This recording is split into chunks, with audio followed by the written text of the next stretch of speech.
Voici un kit d'ampoule Xénon pour automobile. Alors, j'ai choisi d'installer dessus des ampoules HILO, c'est-à-dire H43 HILO, et une 6000K d'illumination, de lumière 6000K.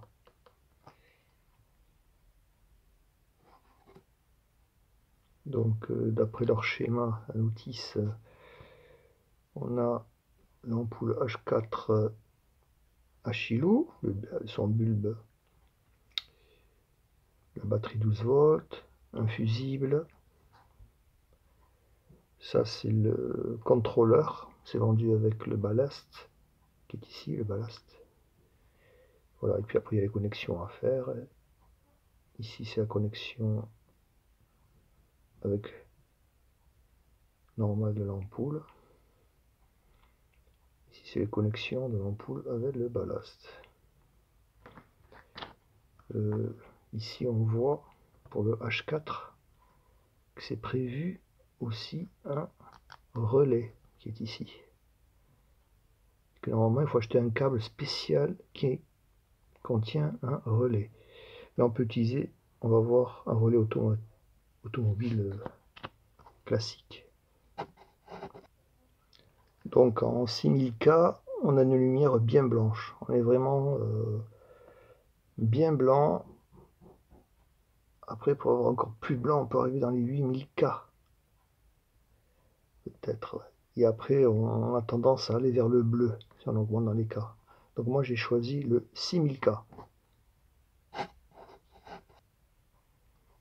Mon ampoule, donc c'est le H43 à 6000K. Donc on appelle ça une ampoule Xénon. À vrai dire, c'est une ampoule halogène bulbe, ils appellent ça. Ici, on voit bien qu'il y a un bulbe là, et c'est du type halogène. Mais je ne vois pas, même à la loupe, de filament qui traverse. Donc je pense que il n'y a pas de filament qui traverse dans le bulbe. Donc je pense que c'est une technologie avec gaz. Alors, la particularité de cette ampoule, c'est que elle coulisse dedans. Vous voyez là, ça, hop, ça coulisse. Parce que dedans, il y a une bobine qui va le faire coulisser à l'intérieur, pour qu'il recule, pour que le bulbe recule ou avance, selon qu'on est en code ou bien on recule, on est en plein phare. Donc ici, je vais lui démonter le culot. Je vais enlever 3 vis qu'il y a à l'arrière. Donc voilà. On se retrouve avec un petit jaune d'étanchéité sur le petit couvercle.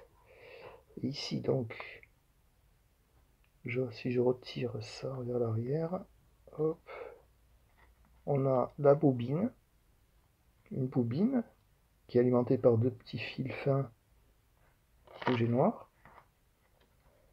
qui à vrai dire sont les 2 fils fins ici de cette course fine là. Ça c'est pour alimenter la bobine. Ensuite dedans on a donc les 2 autres fils, c'est ceux qui vont le blanc et le rouge. C'est le blanc au niveau des cosses, le blanc se transforme en noir, et le rouge c'est celui-là, ce connecteur avec le fil rouge qui a l'étiquette dessus. Donc on a ça, dedans vous pouvez voir il y a un ressort et un axe, c'est l'axe qui va coulisser à l'intérieur de la bobine. Là je le retire, on va dire c'est tout l'ensemble qui vient vers l'arrière, là, comme ça, vous voyez là, hop, j'ai l'ensemble qui vient à l'arrière. Voilà, ça tient comme ça. l'axe qui coulisse dans la bobine, le ressort de rappel pour refaire sortir le bulbe, l'ampoule vers l'arrière, quoi. Quand je suis en plein phare, la bobine aspire le noyau et l'ampoule recule vers l'arrière. L'ampoule est guidée par une petite rainure de part et d'autre, ici et ici. Ces rainures, on les retrouve dans le cache tout au fond. Il y a deux petits ergots qui viennent s'emboîter dans le culot de l'ampoule. Et donc ça fait glissière.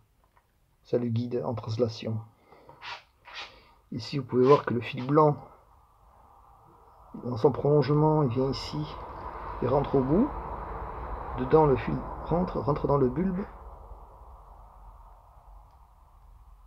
Et ensuite, il continue ici, hop, et il sortira ici, fil rouge. Donc, fil d'alimentation, c'est ces deux-là. Ensuite, au niveau de l'axe, cet axe, il est enfilé au bout de l'ampoule, comme ça, ce qui permet de le tirer vers l'arrière,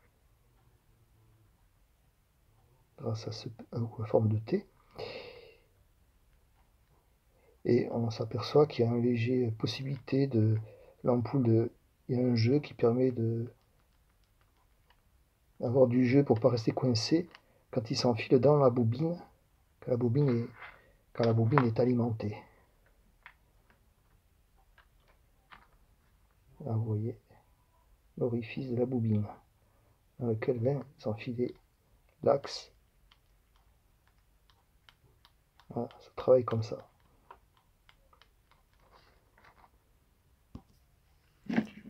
Donc, le ballast, il a ces inscriptions là. Puissance 35 watts, 12 volts. C'est le ballast.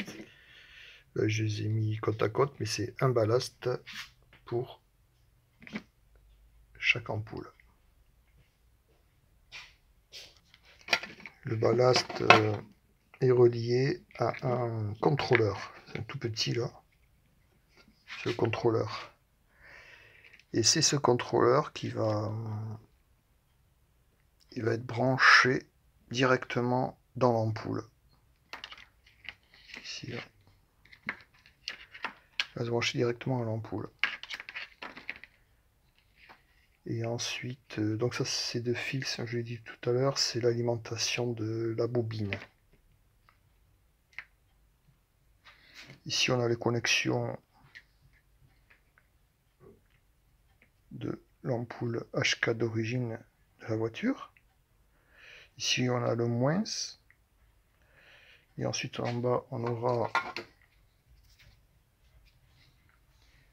ici du plus et du plus. Les deux autres c'est du plus. En bas et à gauche c'est du plus, à droite c'est du moins. Quand on mettra du plus sur ici, là, cette cosse, c'est les codes. Et cette broche-là, c'est les pleins phares. Code plein phare. Et ça, c'est une masse permanente. Donc j'utilise une batterie, ça c'est une batterie automobile. Hein. Combien elle fait? Elle fait 12 volts. Capacité, peu importe. 50 ampères de capacité. Et la puissance, alors, c'est ça qui est intéressant, c'est 450 ampères. 450 ampères. Et on va voir que ça marche très bien avec la batterie automobile. Et j'utilise un relais auto qui lui, il fait 30 ampères. Vous voyez là, c'est écrit 12 volts, 30 ampères.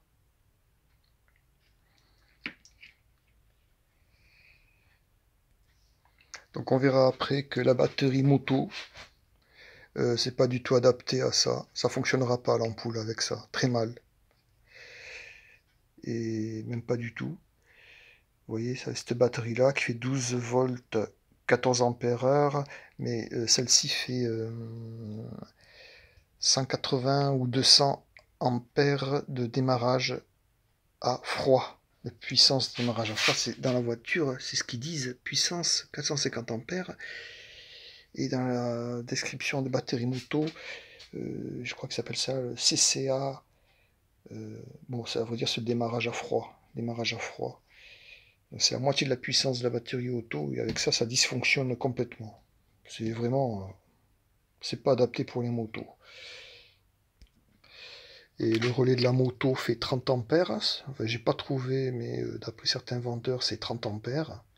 Mais là, à part un qui a dit 30 ampères, les autres ne disent pas la puissance, mais bon, je pense que ça va être 30 ampères. Ça fonctionne avec ça aussi. Bon, ça chauffe parce qu'il y a l'enveloppe caoutchouc. Mais bon, celui-là aussi il chauffera. Hein. Il chauffe. Et avec celui-là, ça fonctionne aussi. Hein. Donc on va commencer le test avec la batterie auto. Donc je vais allumer les codes en appuyant sur cette cosse là. Vous voyez, ça éclaire bien, c'est très puissant. Là. Le ballast fonctionne bien, aucun problème. Maintenant je vais essayer les pleins phares. Ce qu'on appelle, ce que les gens disent phare, c'est plein phare. Hop. Donc vous voyez, le bulbe va reculer en arrière.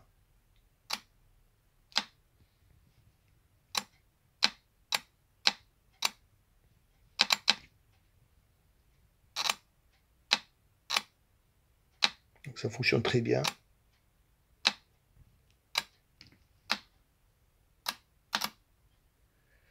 Là, vous ne le voyez peut-être pas bien reculer, mais il recule dedans. L'ampoule recule vers l'intérieur. Et avec ça, donc cette... Vous voyez là, si je fais plusieurs fois en plein phare, ça grésille dedans, c'est normal. Hein.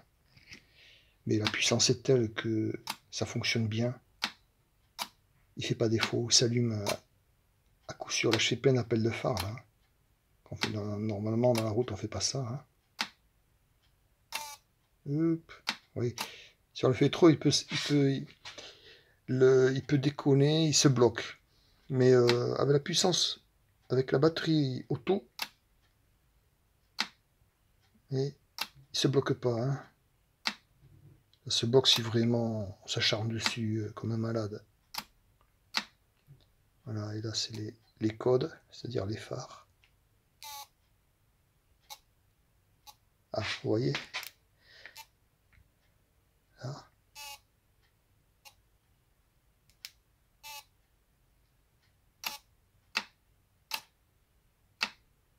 Plein phare, ça fonctionne. Phare aussi. Bon, ça marche pas parfois, comme là, les codes, ça a bloqué. Alors ça peut être dû aussi au mauvais contact que je fais. Et après le ballast, il devient fou.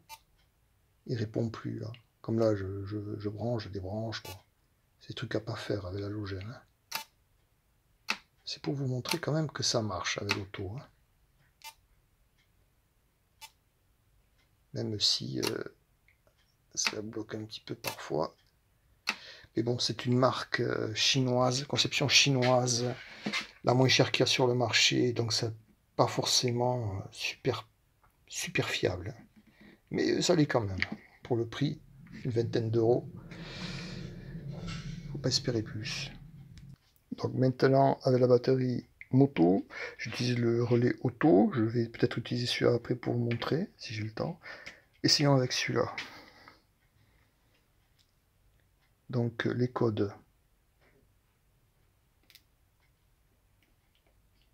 Les codes, il n'y a rien qui marche. Appel de phare. L'appel de phare recule et ne s'allume pas.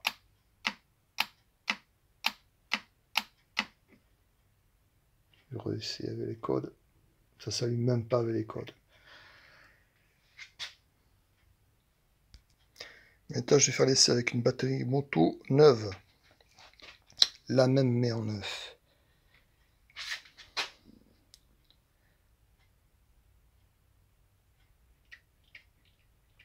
Toujours rien. Et toujours rien. Voilà. Ça marche pas. Donc, c'est pas adapté pour les motos. Hein. Alors, il faut savoir que sur la moto, ça fonctionne très bien. Cette neuve, il faudrait peut-être que je la recharge aussi. Hein. Elle a été reçue neuve. Sur la moto, ça fonctionne une fois sur deux, ça. C'est-à-dire que ça s'allume. Des fois, ça s'allume pas. D'autres fois, en plein phare, ça recule non allumé.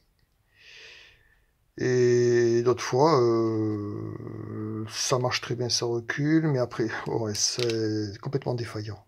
Complètement défaillant. Alors qu'avec une batterie auto, ça marche très bien parce qu'elles sont beaucoup plus puissantes. Je vous remontre avec la batterie auto. Là, hop, ça s'allume impeccable. Là, vous voyez, c'est fiable. Et les pleins phares, c'est fiable aussi. Ça s'allume et ça recule. Voilà. Donc ça, c'est pour les voitures, c'est pas pour les motos. Si quand vous montez ça marche, eh bien, ça finira par déconner. Un jour ou l'autre. C'est pas fiable. Sur la moto, ça ne marchera pas parce que donc la batterie n'est pas assez puissante. Si elle est rechargée bien comme il faut la batterie, moto en marche, ça fonctionnera, ça dysfonctionnera complètement. Une fois sur trois, ça marchera et bien souvent, ça marchera pas. Donc, à ne pas utiliser le xénon sur la moto. Alors, mon relais Mitsuba, le relais des phares, il est branché sur cette cosse blanche là. Il vient au milieu, positionné, vous voyez, sur le milieu à cette agrafe du milieu. Les deux autres ne sont pas utilisés parce que ma moto, c'est la standard. Ça vient s'emboîter là grâce au caoutchouc là. Le relais vient dedans et après, vous voyez là, il y a un système, on enfile comme ça là. Et voilà, sachez qu'il est du côté gauche, le relais des phares et des pleins phares.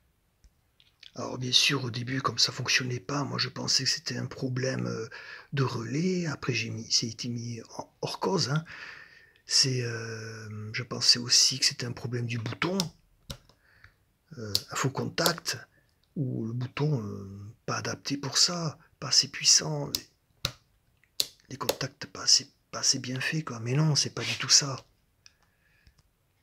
Du même que je croyais que pour les pleins phares, ce qu'on appelle les phares, je croyais que c'était ce bouton-là, mais non, il fonctionne très bien. C'est pas lui qui est en cause. Ni le bouton des appels de phare, il est pas en cause non plus. Hein. Le contact se fait bien, c'est pas ça qui empêchera de fonctionner. Ce qui empêche de fonctionner, c'est la batterie, la puissance de la batterie, tout simplement. Alors bien sûr, on en arrivé à cette conclusion. J'ai dû étudier l'ampoule xénon à fond pour savoir comment elle fonctionnait. Vous voyez, j'ai étudié à fond le système, à savoir que sur ma moto, j'ai fait un branchement spécial pour brancher deux ampoules en même temps, mais bon, c'est pas ça qui fait la défaillance. Sur ma moto, j'ai utilisé le câblage d'origine avec le relais d'origine. J'ai simplement relié une ampoule avec l'autre pour que les deux puissent fonctionner en même temps. Vous voyez là, je relie la cosse du bas avec celle de l'autre connecteur ici. Je fais un pont. Vous voyez, le fil blanc là. J'ai fait un pont entre les deux cosses pour que les deux ampoules s'allument en même temps. C'est ce fil là, le vert là. Il y a un nœud. Voilà. C'est le montage d'origine avec une légère petite modification. C'est pas ça qui empêche de fonctionner. De même, j'avais pensé qu'il fallait que le relais était défaillant, n'était pas assez puissant, donc il fallait mettre deux relais un relais pour chaque ballast. Donc j'ai dû étudier et voir comment fonctionnent les relais, comment ça fonctionne, et le relais d'origine, comment il fonctionne. Voilà. Donc, batterie pas assez puissante, c'est pas adapté pour les motos. Alors, il existe des kits Xenon HID spécial pour moto. Type d'ampoule H4, mais c'est pas du HILO. Hein. C'est pas du HILO, c'est que H4. Donc il n'y a pas le bulbe qui recule, qui permet de passer dans phare et plein phare, si j'ai bien compris. Et là ils mettent 3 points de suspension, mais ils disent pas s'il y a du HILO, donc je crois pas. En puissance, 2 puissances, 35 watts ou 55 watts. Et le prix c'est 28 €. 28 € un ballast. Et moi dans mon cas, comme je veux 2 ampoules, ça ferait 2 fois plus cher. Ici on a mon fameux ballast. Je pense. 12 volts. 35 watts. Ils disent dans cette annonce que c'est pour moto. Et bien sûr, elle coûte 12 €, pas cher. Xenon pour moto. Moi, dans mon cas, ça ne fonctionne pas.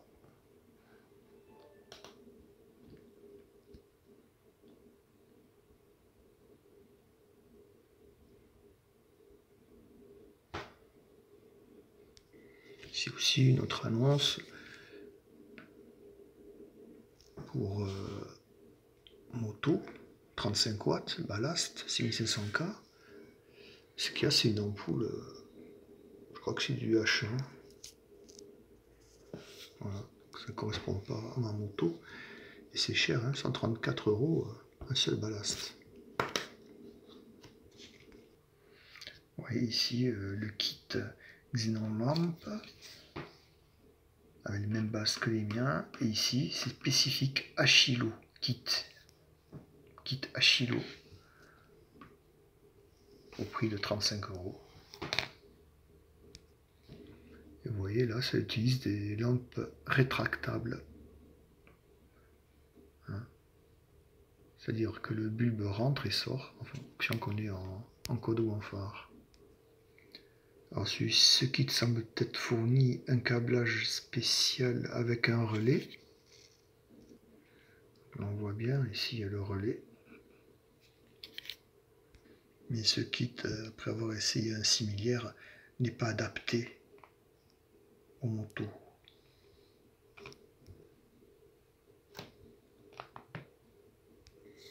Ici vous avez un ballast qui est vendu chez AliExpress, soi-disant que c'est pour moto, à 22,39 €. Et donc je trouve cela un motorcycle H4 Big Xenon avec le fameux ampoule HILO.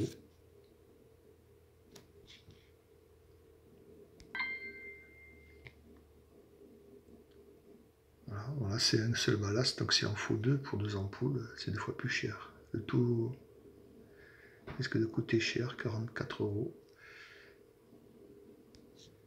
Et dans son annonce, on voit bien qu'il y a une moto sur l'emballage de la moto. Et une moto là.